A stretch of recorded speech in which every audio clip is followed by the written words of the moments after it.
Bom dia, meus amados, a graça e a paz do Senhor. Hoje vamos estudar o Evangelho segundo João, capítulo 5, verso 23, que diz: para que todos honrem o Filho como honram o Pai. Aquele que não honra o Filho, também não honra o Pai que o enviou. Bom, queridos, esse verso curto, mas nos fala bastante sobre Jesus Cristo, sobre o Filho. E esse aqui é o grande ponto. Todos devem honrar o Filho para poder honrar o Pai. Aí alguém pode me perguntar, mas qual a importância de honrar Jesus? Ora, queridos, é Jesus que revela quem Deus é de verdade. Qual é o caráter de Deus, como Deus pensa, fala e age. Ou seja, como nós já vimos, como já estudamos, ele é o Logos. Ele é a revelação de Deus. Ele é que mostra quem Deus é de verdade. Então, é honrando Jesus que você honra quem Deus realmente é. É crendo em Jesus que você crê em Deus de verdade. Ou seja, você não honra apenas uma ideia etérea, abstrata de Deus. Não, mas você vai estar honrando a manifestação concreta e real dele. É como se uma pessoa só ouvisse, me conhecesse só de ouvir falar, né, e dissesse, olha, eu gosto muito do Rômulo, né, as pessoas falam dele, olha, uma pessoa espetacular, gosto muito, muito, muito dele. Só que quando eu venho e vou conhecer essa pessoa e visito essa pessoa e passo um tempo com ela e ela conhece quem eu sou, como eu penso, o que eu digo, etc. E aí ela diz que não gosta mais de mim. Não gostei do Rômulo, eu gosto mais do antigo Rômulo. Que antigo Rômulo? Não tem antigo Rômulo. Só existe um, que é aquele que ele conheceu de verdade quando eu fui visitá-lo e passei um tempo com ele. E isso é Jesus. Jesus é simplesmente isso, queridos. É a revelação mais perfeita, completa e profunda de Deus. Quando você vê Jesus, você está vendo, eu tenho insistido nisso, você está vendo Deus agindo, está vendo Deus falando quem é Deus de verdade, o caráter, os princípios, a vida de Deus. Ele é o Deus encarnado. Então não tem como a pessoa dizer, olha, eu não gosto de Jesus, mas eu gosto de Deus. Não, mas como assim?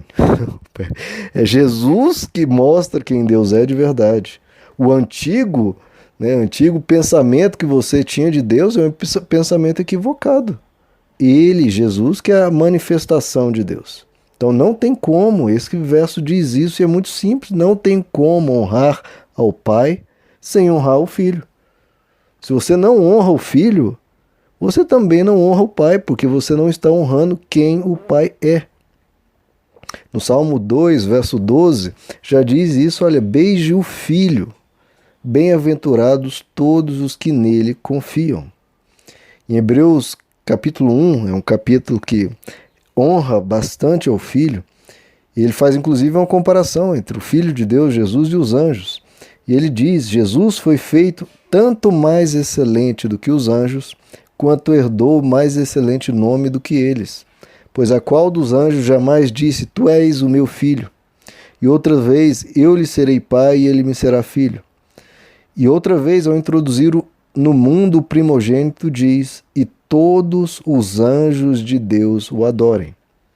E a respeito do Filho diz, o teu trono, ó Deus, subsiste pelos séculos dos séculos, e cetro de equidade é o cetro do teu reino. Então veja, os anjos o adoram Jesus. Então veja, os judeus, eles esperavam um Messias, um Salvador, que fosse um grande e poderoso rei e sábio. Mas Deus o surpreendeu enviando alguém muito maior do que isso. Enviando a si próprio. Ele mesmo se fez carne. Então Jesus, ele é mais do que alguém que merece mera admiração. Não, ele merece até mesmo adoração, porque ele é Deus.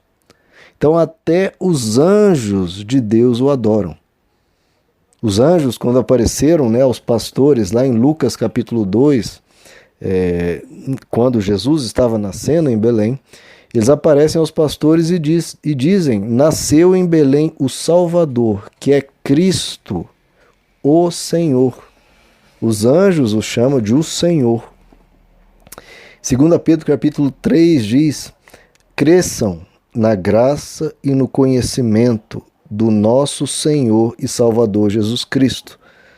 Veja que o apóstolo Pedro não diz: olha, cresça na graça de Deus, no conhecimento de Deus. Ele está falando isso, mas ele está fixando isso. É em Jesus que nós precisamos crescer, porque Jesus é a manifestação perfeita de Deus. Cresçam na graça e no conhecimento do nosso Senhor e Salvador Jesus Cristo.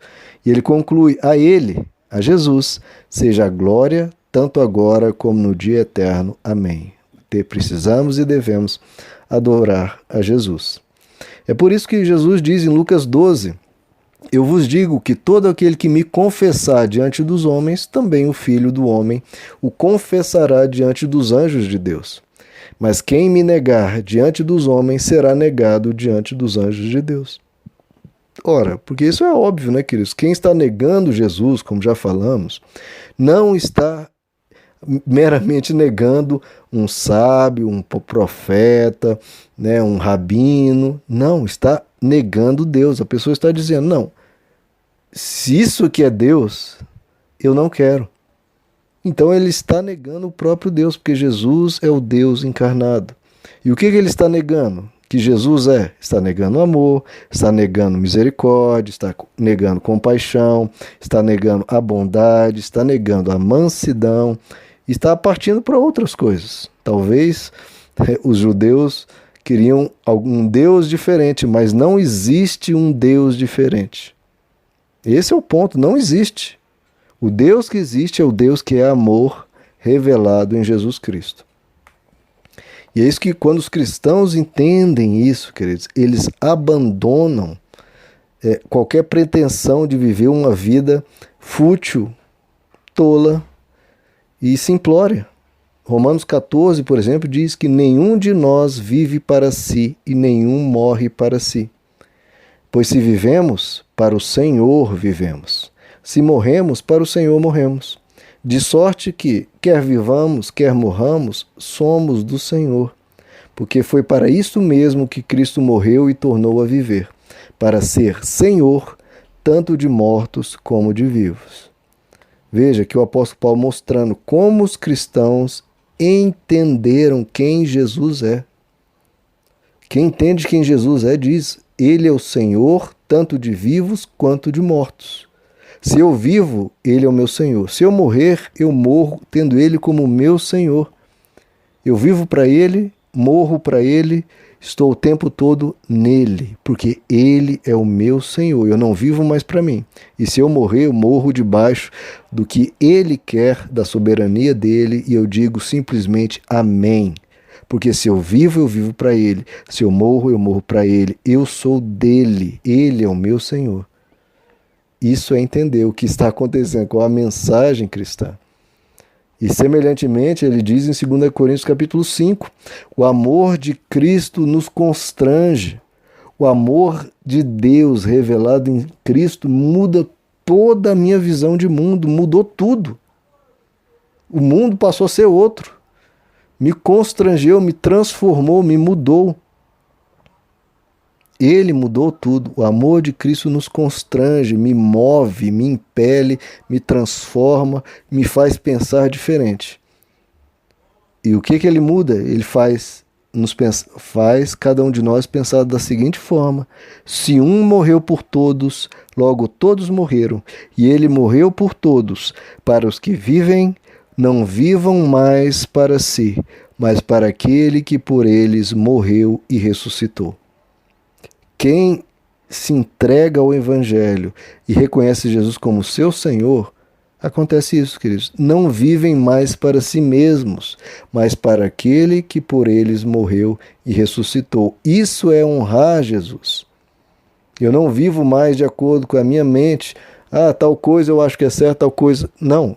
O O que Jesus diz para mim que é certo, o que Jesus diz que é errado, é errado, até porque ele é o próprio Deus, e o que ele diz eu confio. E o que ele diz sempre esteve certo.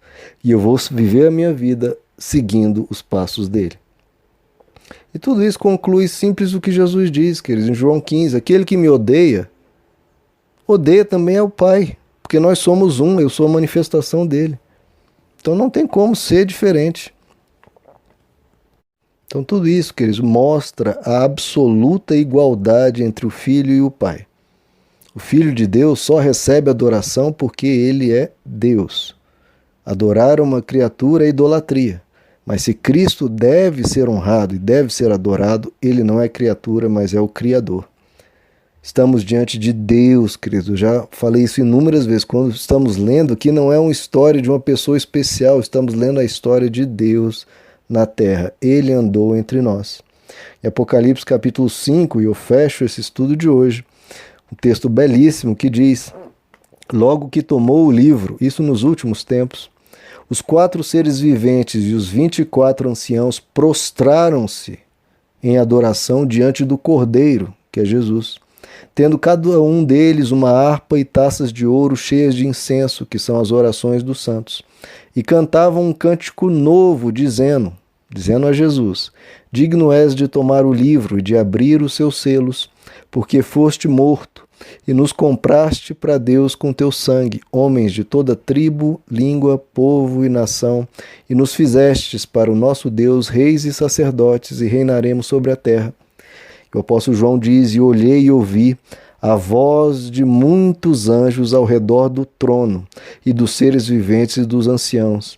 E o número deles era miríades, miríades de miríades, e de milhares, que com grande voz diziam, e são os anjos: digno é o Cordeiro que foi morto de receber o poder e riqueza e sabedoria e força e honra e glória e louvor. Ouvi também a toda criatura que está no céu e na terra e debaixo da terra e no mar, e a todas as coisas que neles há, dizerem ao que está sentado sobre o trono e ao Cordeiro seja o louvor e a honra e a glória e o domínio para todo sempre. E os 4 seres viventes diziam amém, e os 24 anciãos prostraram-se e adoraram ao que vive para todo sempre. Então, o que estamos vendo aqui, queridos, a multidão imensa de anjos prostrados adorando a Jesus, e a multidão de seres humanos que querem Deus se prostrando e adorando Jesus. Por quê? Porque ele foi o Cordeiro de Deus, que deu a vida por nós e nos resgatou, e porque ele é a manifestação de Deus. Por isso, ele pode e deve ser adorado. Porque quem adora Jesus, adora Deus. Quem se nega a adorar Jesus, se nega a adorar Deus. E como Jesus, eu não falo nada ligado a uma instituição, nada ligado a um certo... Não, é o caráter de Jesus. A esse caráter, esses valores, esse viver de Jesus, se alguém nega o amor, se alguém nega a misericórdia, está negando tudo que Deus ensina ao ser humano, né, queridos? Amém, meus amados? Que Deus lhes abençoe. A graça e a paz do Senhor.